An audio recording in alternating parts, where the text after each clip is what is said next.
यात्रीगण कृपया ध्यान दें। विधवा महिला के साथ गैंग रेप के भी आरोप हैं। इस व्यक्ति के ऊपर आशुतोष ब्रह्मचारी जिसने शंकराचार्य के ऊपर आरोप लगाए हैं और कह रहा है मेरे पास तो पूरा का पूरा सबूत है। जरा सोचिए, गो तस्कर माजिद के साथ रिश्वत देने के लिए गए थे। विधवा महिला के साथ गैंगरेप का भी आरोप है इनके ऊपर। भाई विनीत और शुभम के साथ मिलकर गैंगरेप किया, ये आरोप है इनके ऊपर। 2010 में एक मकान पर कब्जा भी करने का आरोप था। बाजी बदल लिया साला। स्कूल चलाने के लिए मकान किराए पर लिया था, उसमें भी कुछ गड़बड़ी करने के आरोप हैं। 2004 में अपना गलत उम्र बताकर लोकसभा का चुनाव लड़ा। डेविड में 18 की जगह 25 साल अपनी उम्र बढ़ाकर लिख दी थी। 2006 में पड़ोसियों पर अवैध रूप से उनकी जमीनों पर कब्जे के आरोप लगे।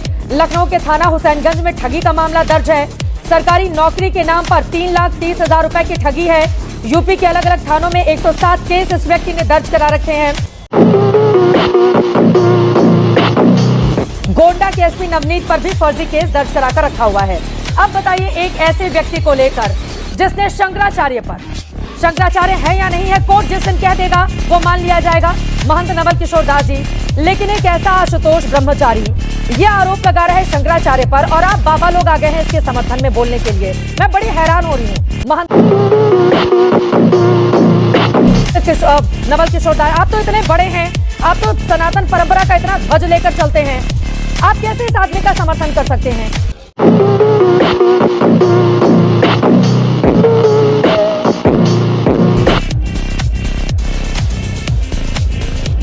बहन चित्रा जी, वास्तव में जब से ये खबर इस प्रकार की आई है, लगभग पूरा साधु समाज कहीं न कहीं व्यथित है, परेशान है, क्योंकि सनातन को ऐसे दुर्घटनाओं से कहीं न कहीं जो अवांछनीय लोग हैं उन्हें आक्षेप लगाने का, उपहास करने का एक अवसर प्राप्त हो जाता है। मुझे नहीं पता वो घटना कितनी सत्य है, कितनी सही है, वो तो वहाँ के जो अधिकारी हैं वो विवेचना करेंगे, क्या झूठ है, कितना सत्य है। यदि वो घटना घटी है तो भी चिंताजनक है, ऐसा नहीं होना चाहिए था, और नहीं घटी है तो ज़्यादा चिंताजनक है। अरे कहना क्या चाहते हो? इस प्रकार से कोई राजनीतिक या षड्यंत्र का एक कारण बन रहा है तो बहुत दुखद घटना है ये।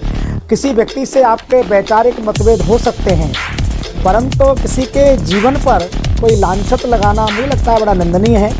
भगवान करे ये सब जो भी घटनाएं हैं नहीं है इसका निष्पक्ष जांच हो। अरे भगवान नहीं करेंगे ना, निष्पक्ष जांच के लिए अदालत को, पुलिस को, प्रशासन को, सरकार को, अगर हम पारदर्शी तरीके से इस पूरे मामले की जांच की बात करेंगे तो भगवान आकर जांच नहीं करेंगे। जांच तो पुलिस प्रशासन को करना है। उसको लेकर शंकराचार्य जी के लोग कह रहे हैं कि नहीं, ये हमें तो भरोसा ही नहीं है इस पर। नवल किशोर दास जी, आपको नहीं लग रहा है कि इस तरह की स्थिति सनातन धर्म को सबसे ज्यादा नुकसान पहुंचा रही है?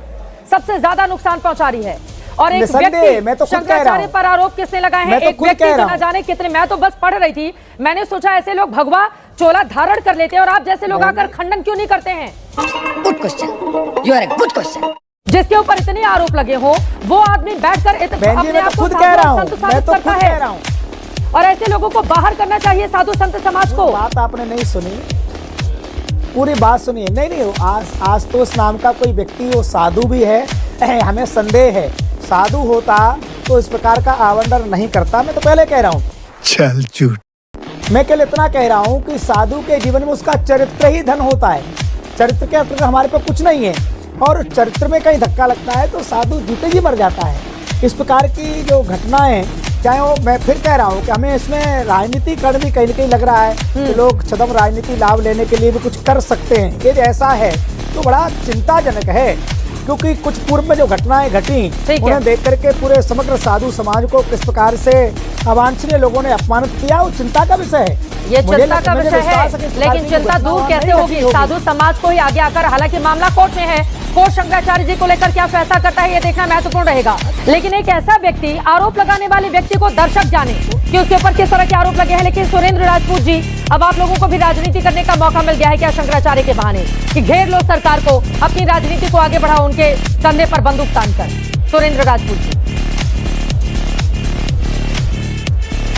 देखिए, जगत गुरु स्वामी शंकराचार्य जी जो साक्षात शिव स्वरूप है, स्वामी अभिमुक्तेश्वरानंद जी, उनके नाम पर कोई राजनीति नहीं कर सकता, एक चीज तो तय है।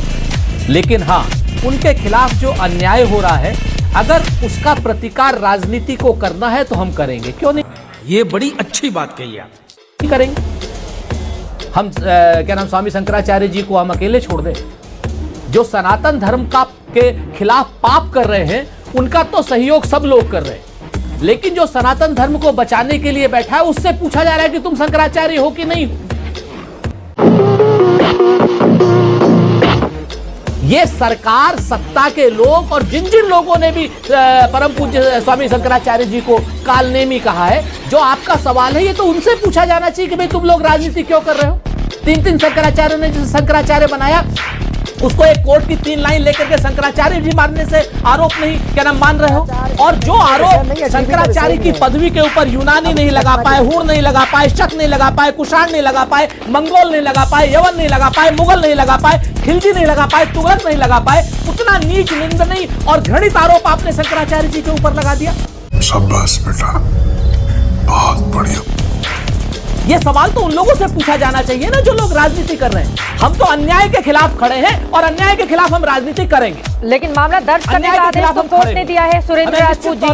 अब दूसरा पक्ष तो यही कहेगा कि सरकार को क्यों लेकर आ रहे हैं आप? कोर्ट ने मामला दर्ज करने के आदेश दिए हैं। उस पर भी आ जाते हैं। ये कोर्ट ने कब किया? क्या नाम, आदरणीय योगी आदित्यनाथ जी ने सदन में कहा।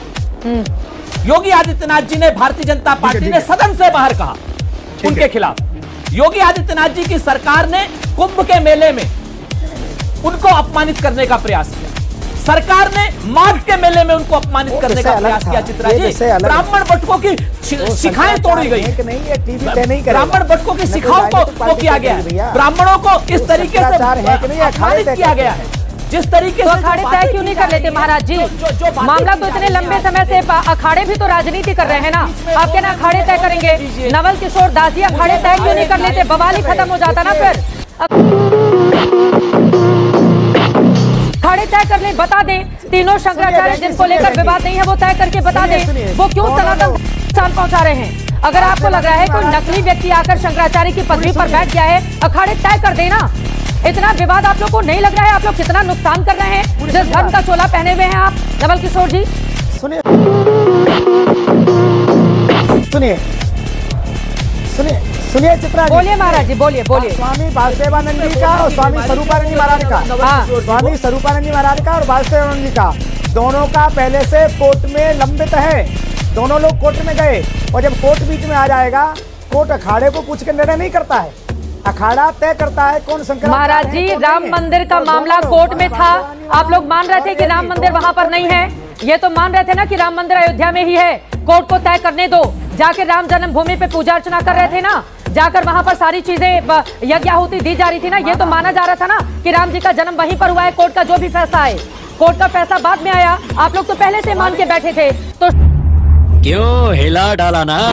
शंकराचार्य है या शंकराचार्य नहीं है, ये तो आप लोगों को तय कर लेना चाहिए। साधु समाज को बैठकर, तीनों शंकराचार्य को बैठकर सब तय कर लेना चाहिए कि है कि नहीं है। कोर्ट अपना फैसला देता रहेगा। कुछ तो पर्दा हटे, कुछ तो पर्दा हटे। लेकिन जितना नुकसान मौजूदा वक्त में हो रहा है, मैं तो हैरान हो रही हूँ। साधु समाज कैसे राजनीति के मैदान में आ सकता है?